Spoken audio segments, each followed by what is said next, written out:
This tiny piece of plastic can now cost more than a lens in some cases. And some memory cards are becoming hard to find entirely. But why? And what's the actual difference between all the different types of memory cards when you look at them? I'm going to discuss that and more in this video today. So welcome to or welcome back to the channel. Let's dig in.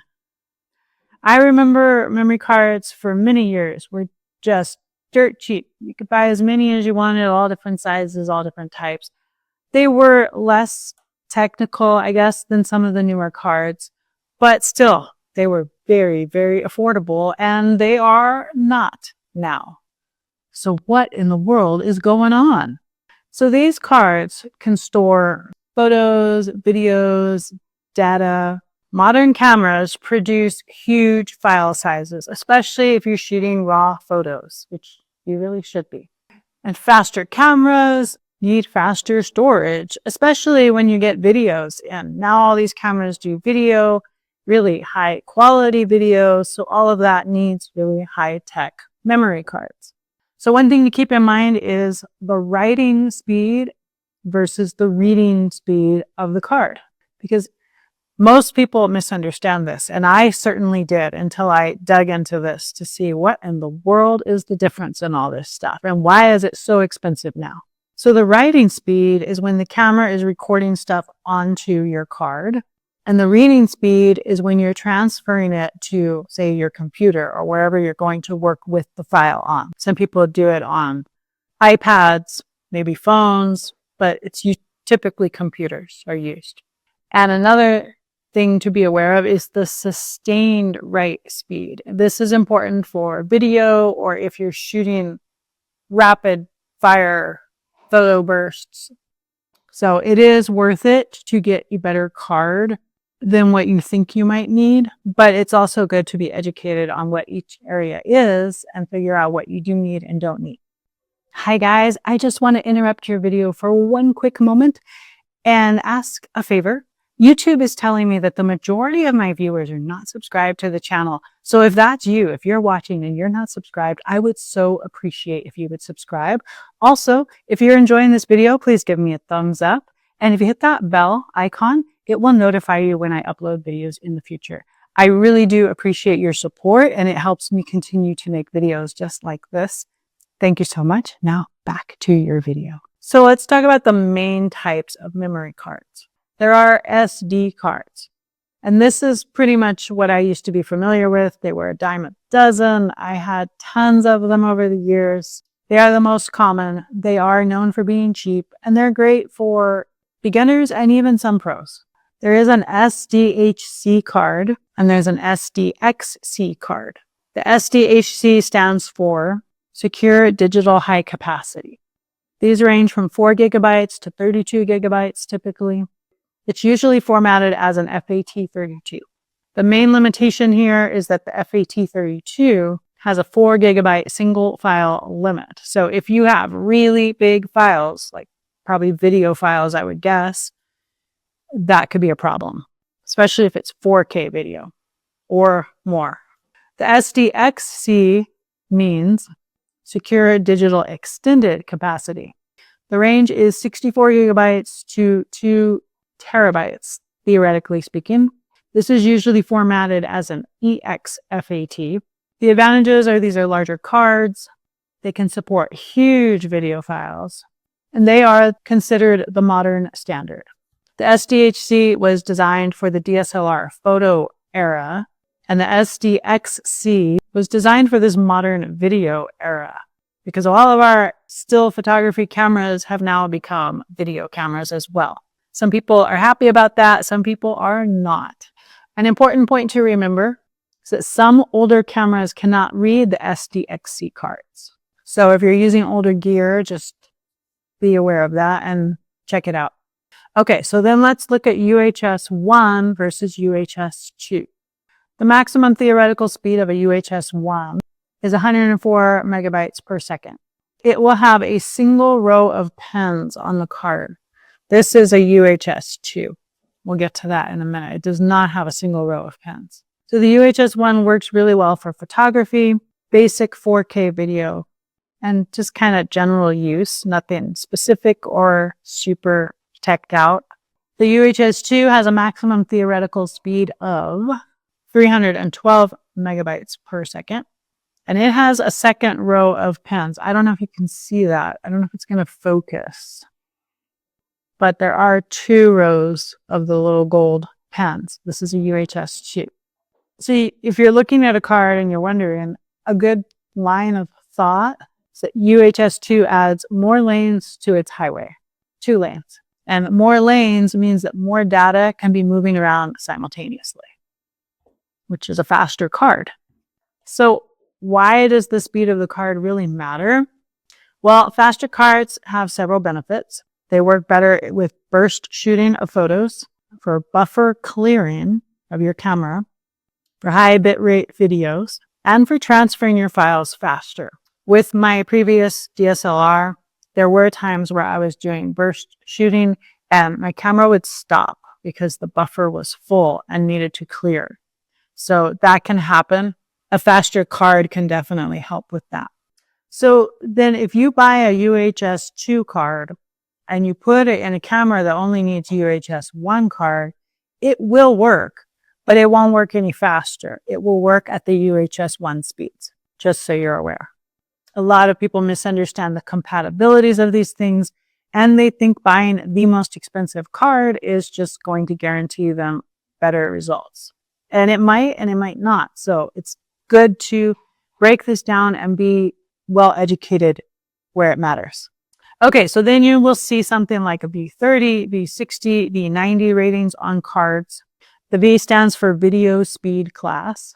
That is guaranteeing you a minimum sustained write speed. And that word sustained is very important. It's not just like the maximum speed that it can do something. It's the sustained speed that it can keep doing something. So for the V30, the minimum sustained speed is 30 megabytes per second. The V60 is 60 megabytes per second.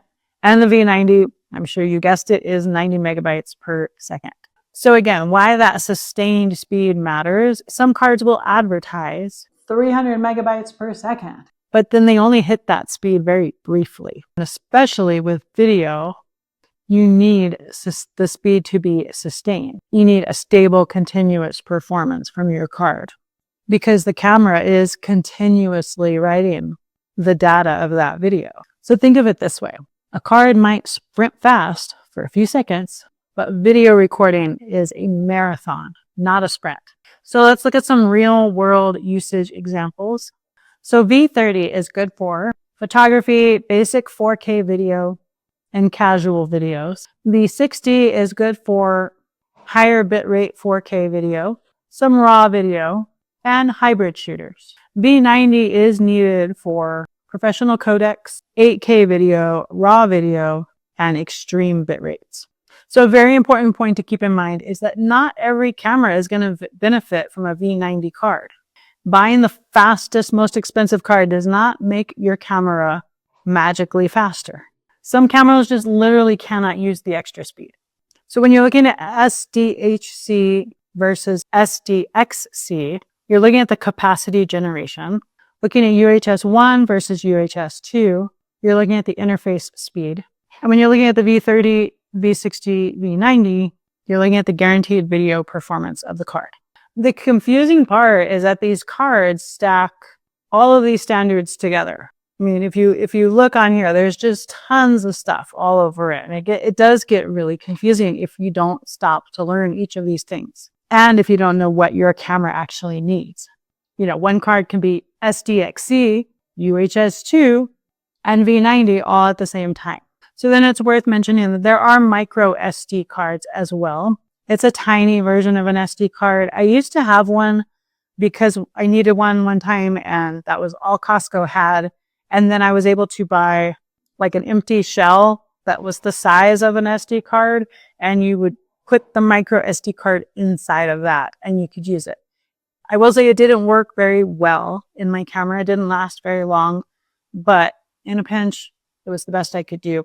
But some items do use micro SD cards, like drones, action cameras, and some phones. So like I said, there is an adapter that looks like this, and then there's an opening on it where you slide the MicroSD card in, and it kind of like pops in and out the same way your SD card pops in and out of your camera. Has that little spring type action on it. There are XQD cards as well, and this is a transitional format. It's faster than an SD card, used mostly by Nikon and Sony, and it became the foundation for the CFexpress Type B. Some cameras got firmware updates that support the CFexpress cards as well. So let's talk about the CFexpress cards. This is the current professional standard. Let me get my notes. This one is tricky. It's built on PCIe/NVMe technology. And they're essentially mini SSDs. There's a Type A, a Type B, and a Type C, but the Type C is pretty rare. So Type A is smaller and slower. It's commonly used by Sony. Type B is larger and faster, typically used by Canon and Nikon. Type C is huge and very rare, almost unused, really. So why do these exist? For 8K video, for raw video, huge burst rates, and for massive buffers. Okay, and finally, why do some cards cost so much now? There is the NAND Flash memory. Memory cards use NAND Flash chips. This is the same tech used in SSDs, which is a solid-state drive. An SSD is a type of digital storage device that is used to save data. They're used in computers, laptops, game consoles, cameras, phones, external hard drives. So an SSD is basically a much larger and much faster version of a memory card. Both use the NAND flash memory and both have no moving parts. That's why SSD stands for solid state drive. That means no spinning disks, no mechanical moving pieces. So phones use these, GPUs use these, and AI servers use these. The recent global shortages and extreme price spikes are being driven partly, but it's a good big part of it, by the AI infrastructure, demand, and semiconductor supply issues. So why are professional cards so expensive? They have faster controllers, better heat management, sustained writing performance, error correction, durability testing, and much lower failure rates. Cheap cards do often exaggerate the speeds, and pro cards maintain speeds under a heavy load. So think of it this way. A Ferrari and a Honda can both drive 70 miles per hour, but not under the same stress. So looking at the current shortages, most manufacturers have recently paused or limited the sales of some of their memory cards because of the semiconductor shortage and the rising NAND flash chip demand. Sony temporarily suspended orders for many SD and CFexpress cards in 2026. So this is because AI data centers are consuming huge amounts of flash memory. The camera industry is much smaller than the AI and cloud industry. Sadly, manufacturers are going to prioritize the higher profit sectors. So, in a sense, this is similar to helium shortages, supply chain disruptions, tariffs, and rising manufacturer costs. A lot of cards are not available, and if they are, the prices are pretty outrageous compared to what they used to be. Common mistakes that people are making because of all this: people are buying fake cards on Amazon. They're using cards that are way too slow for their video mode. They're not formatting their cards in their camera. That is always the best option. They start removing their cards while it's still writing, and they buy one giant card instead of several smaller cards, and they ignore the backup strategy. So at this point, I definitely think it's better to have more than one card, so then smaller cards. So if one of them fails, you've got backups, and you can save money by making them smaller. Just know what you need for your usage as far as storage size. So which card should you actually buy? If you're a beginner photographer, a UHS-I SD will likely work well for you, and those are the most affordable. If you're doing wildlife or sports, a UHS-II or CFexpress would do well. If you're doing 4K video, a V60 or V90 would be good. If you're doing 8K or RAW video, you definitely want a CFexpress card. And if you're doing a drone or action camera, you want a high-end MicroSD card. So again, don't waste your money and just buy the most expensive card out there that doesn't suit your needs. So looking at the future of memory cards, there is an SDXC. It's basically the next evolution of normal SD cards. Because traditional SD cards use older communication methods like the UHS-I, the UHS-II. SDXC switches to PCIe and NVMe. And these are the same technologies used in modern SSDs inside computers. So basically, normal SD cards are evolving into miniature SSDs. Because modern cameras are becoming way too fast for regular SD cards. Again, we have 8K video, we have RAW video, we have massive burst shooting, we have AI autofocus data, and huge file sizes. And older SD technology is really starting to hit its limits. So most cameras still do not support SDXC yet. The technology does exist, but the adoption is slow. And the compatibility is confusing. You know, think of like the whole USB-C adoption came in. I think we're all pretty used to that now, but it took a little getting used to in the beginning, right? Get Blu-ray. Well, if you're old like me, you know, there was beta videos and VHS videos, and then it went to DVDs, and then it went to Blu-rays, and now it's leading into streaming. And then there's a CFexpress 4.0, and CFexpress is already the pro-level card format. So CFexpress 4.0 is the next speed jump. It increases transfer speed, recording bandwidth, and feature expansion. So CFexpress cards are basically removable SSDs for cameras. That would help you understand why they're so expensive. So why do speeds keep increasing? Well, modern cameras now shoot 45 to 100 plus megapixel RAW photos, 8K RAW video, and ultra-high frame per second bursts. Some cameras can generate gigabytes of data in just seconds. So an old DSLR camera might shoot 5 photos per second, and a modern flagship mirrorless camera might shoot 120. That's a big difference. And that makes the storage demands quite obvious. And higher speed isn't always about the transferring to computer. It affects your buffer clearing, your dropped frames, recording limits, overheating, and reliability. There's internal SSD recording. Some cameras are starting to move away from removable cards entirely. Instead, the storage is being built into the camera, or the camera records directly to SSD drives. So why companies like this and want this? SSDs are faster, they're cheaper per gigabyte, and they're better for huge video files. They're especially good for cinema cameras, long-form video, and RAW recording. Cinema cameras from companies like Blackmagic Design already commonly record to SSDs. So a 4 terabyte SSD can cost less than some 1 terabyte professional camera cards. That's actually very surprising, but true.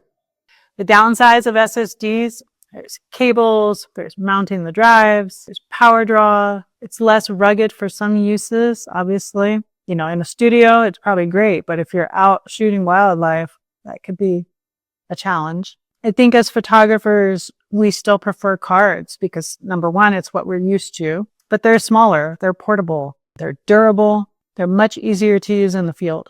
There is also external USB-C recording. Some newer cameras can record directly to external drives using a USB-C. This is instead of recording internally. And then the camera saves it directly onto an SSD. So why this is becoming popular? Because modern USB-C is very fast. USB-C isn't just a charging cable anymore. It can transfer huge amounts of data. So why creators love this? It's got a lot of benefits like cheaper storage, huge capacities, longer recording times, and easier editing workflow. It's especially useful for YouTubers, filmmakers, and documentary creators. There are some downsides. There are dangling cables getting in the way. There are accidental disconnects. There's just overall rig complexity and battery drain. Then there's cloud workflows. Instead of physically moving memory cards around, cameras may increasingly start uploading files directly to clouds. The modern workflows are shifting towards instant backup, remote editing, collaborative workflows, and wireless transfer. For example, some sports photographers already do this. At major sporting events, images can appear online just seconds after being taken. So looking into the future, we don't know, but just speculation. Eventually, cameras may function more like smartphones, automatically syncing photos wirelessly without needing removable cards at all. But there are cons with this. It could be slow internet, huge raw files that would take a long time, storage costs, privacy concerns, and unreliable rural connections. That one is especially relevant for wildlife photographers. But these aren't just random technologies. They're all connected to one major trend. Cameras are becoming data machines. Modern cameras produce enormous amounts of information, higher resolution, faster frame rates, raw video, and AI processing. And storage technology is struggling to keep up with it all. Future cameras may increasingly blur the lines between SSDs, memory cards, and direct-to-cloud recording. So memory cards used to be an afterthought, and they were a dime a dozen. Now they're one of the most important and most expensive parts of modern photography and filmmaking. So I would love to know if you could leave in the comments what cards you are using, if you've experienced shortages and price increases, and also about card failures. I know I've had SD cards in the past just quit working randomly. So I used to always have a whole bunch of them available. But with the prices the way they are now, that's hard to do. So I hope this was helpful. If you still have questions, please leave those in the comment section as well. Have a great day, guys, and God bless you.